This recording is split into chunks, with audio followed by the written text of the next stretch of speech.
खरं म्हणजे ज्यांचा अपमान झालाय, अवमान झालाय, त्यांना त्याचं काय वाटत नसेल तर मला त्याच्यावर कुठली प्रतिक्रिया द्यायची नाही. आणि ज्यांनी स्वाभिमान जेव्हा जे घाण टाकतात, बाळासाहेबांचे विचार विकतात, सोडतात,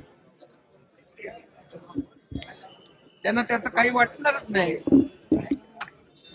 आणि मग त्यांना त्यांची जागा, काँग्रेसने त्यांची जागा दाखवली असेल. त्यामुळे मी त्याच्यावर काय प्रतिक्रिया देऊ इच्छित नाही. उलट त्यांना विचारलं पाहिजे, तुम्हाला एवढ्या मागं का बसवलं. भाजपचे नेते म्हणतात की भाजप सोबत होते तेव्हा त्यांना योग्य सन्मान वाटतं त्यांनी खिल्ल तोडून टाकलेली होती महाराजांनी. मात्र मागच्या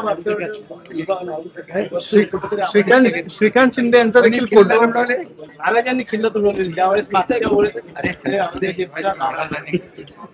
सर भाजपच्या नेते श्रीकांत शिंदे यांचा देखील फोटो समोर आलाय ज्यावेळी पंतप्रधान नरेंद्र मोदी वगैरे यांच्या रांगेत श्रीकांत शिंदे बसलेले आहेत. सेम एनडीए मध्ये असताना अगदी मागचा. आम्ही बाळासाहेब